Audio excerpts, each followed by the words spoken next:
What is up, everybody? Skratch coming up with another Raid Shadow Legends video. Welcome to the channel, everyone. Hope you guys are having an amazing weekend. In today's video, we're gonna talk about the upcoming Lunar Deck of Fate event that will start tomorrow.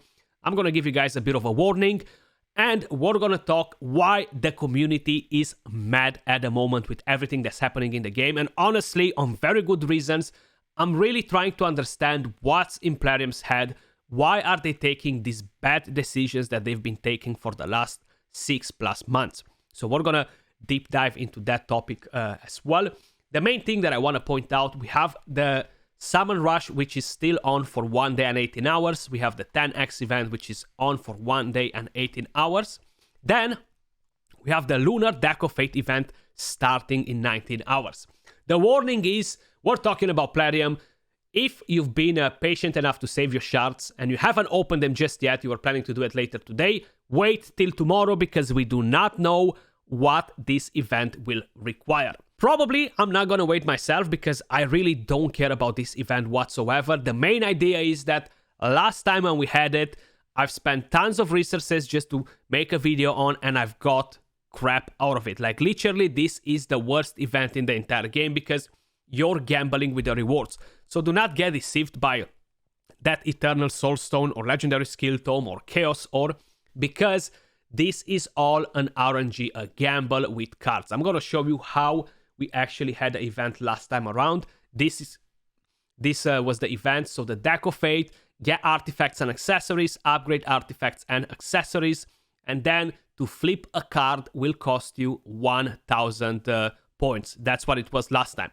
Now there were, I think, 3 different types of chests, and in order to get those chests, you had to open 3 cards of the same rarity back to back to back, and then you were able to open the respective chest. If you have bad RNG, probably you might not even hit any of the top chests. It's very, very hard because it's a limited amount of cards from each one of the rarities. Of course, the lower rarities are more, and it gets very, very difficult.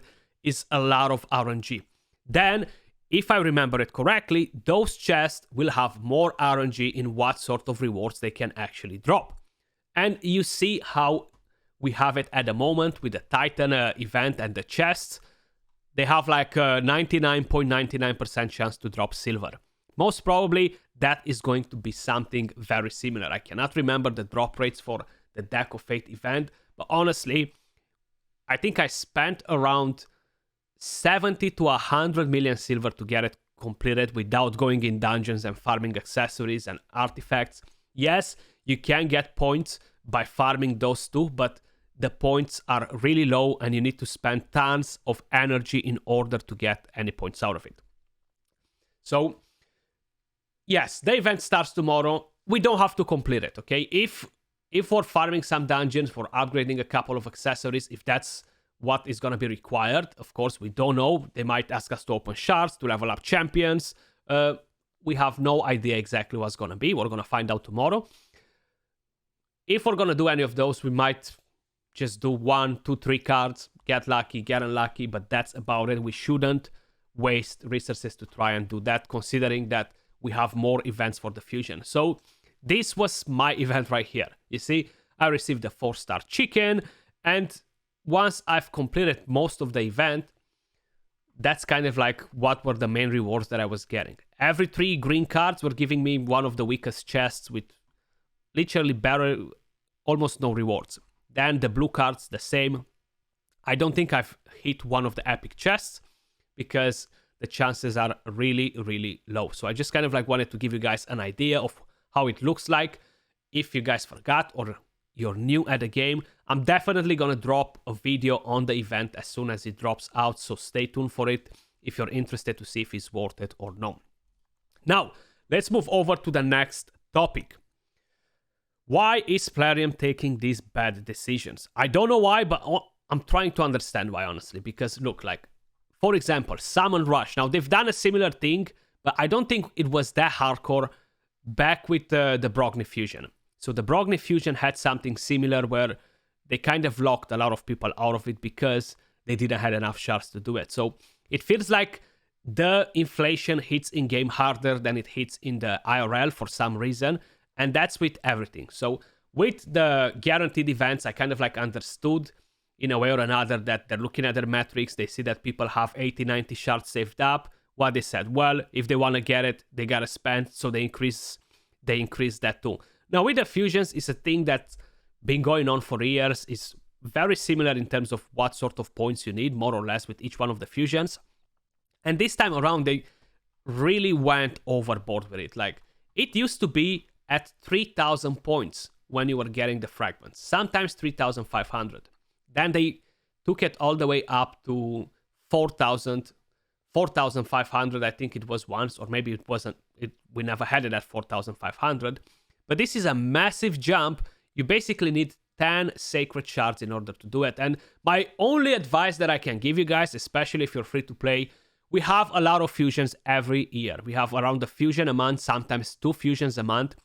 You do not have to complete each one of these fusions. Save your resources for the fusions that really matter. Whenever we have a strong champion, I'm always telling you on the channel, this champion is a must get. There are champions that, yes, I'm going to skip this fusion because of X reasons. So I feel like from here on, we always got to make sure we are saving at least 10 sacreds for the Summoning Rush event. Maybe even 11, maybe even 12. Just save them. Don't open them. I know it's pretty hard to control yourselves when we're talking about shards. I find it pretty hard to do that sometimes as well. But we gotta have the will to save shards for guaranteed for everything, because all they're trying to do is basically to increase everything to catch people off guard, you know? So this time around, in a way, I kind of expected them to do something crazy like this because of the champion being a strong champion, you know? And then we've seen the calendar, it looked fairly decent, and then I thought even more that the Summon Rush might be even more hardcore than usual. So I think they've done it once with the Brogni Fusion, correct me if I'm wrong, when they actually messed it up like this. Now, if we're talking about the rest of the things that are happening in the game, I feel like they're really not focusing on player retention whatsoever. Now, I know their business model worked very well for them for the last few years. They've been one of the most successful gacha games out there.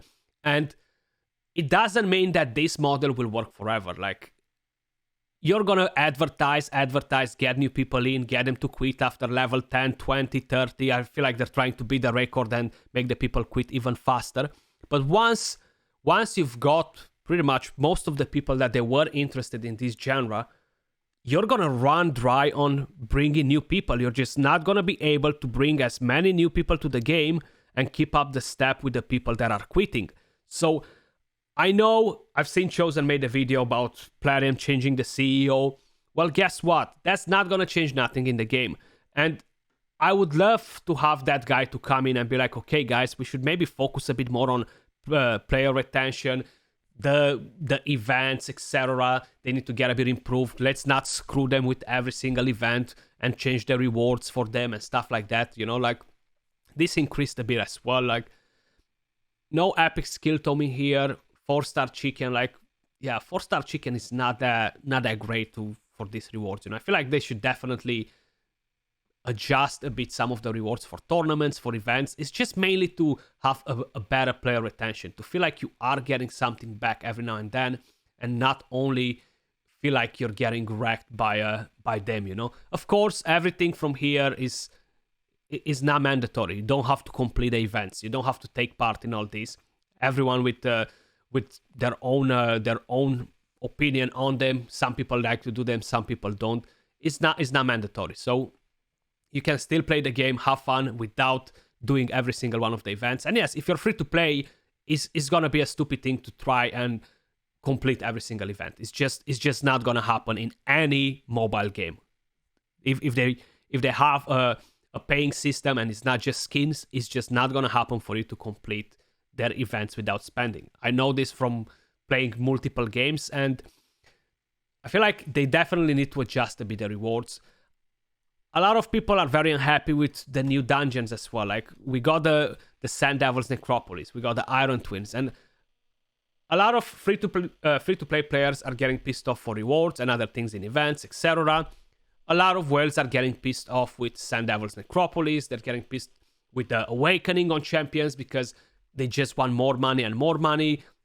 Ascending of gear is kind of like wrecking all the top gear if you don't get super lucky. It's getting harder and harder to compete with other whales out there. So they're not only free-to-play players that are quitting, guys. A lot of whales, krakens are quitting, and it's just getting to a point where I don't understand Plarium anymore. You know, like, yes, you're doing tons of money, but why not make more money, give a better player retention, keep more people in the game that are happier, they enjoy playing the game for a longer duration, and eventually, even low spenders, free to play, if they're happy with the game, they will at some point maybe decide to be like, you know what, I've been playing this game for 6 months, I'm loving it, let me spend $10 today to show my appreciation to the company, let me give them some support back because I've been using their product for so long, right? I feel like so many things like this could change. Now, talking about the new CEO, is not a lot of context about the guy. Nothing was really said in all those interviews. Basically, the guy is the ex-CEO of William Hill, which is a massive gambling company. So if that doesn't say everything that we need to know about what's coming with a new CEO, I don't know what else will say it, right? Like, I'm hoping that they will decide to focus a bit on the Plarium retention soon. The events are gonna slightly get better. I know it's the beginning of the year. We're gonna have tons of different things coming to the game this year, hopefully. The year of PvP. I really hope that's going to be a success. I'm hoping that they're revamping the Great Hall in a good way to work for every player, free to play, and the people that they max their Great Halls as well, for the newcomers. Many things can change in the game. I'm very eager to see some of the changes. Hopefully, we are gonna get some decent content this year, and not just that content like we had with the new dungeons. Even the Hydra was that content for a pretty long time since till they nerfed it a bit. But I'm curious to hear your thoughts in the comments down below as well, guys. Like, let's just say you have an issue with the game. Let me know in the comments down below what's your issue with the game. What would you do to change it? Hopefully, Plarium will actually have a look at this video at some point and get a couple of ideas from your comments. That was all for this video. Much love. Appreciate all of you guys watching, and I'll catch you all soon in the next one. Peace.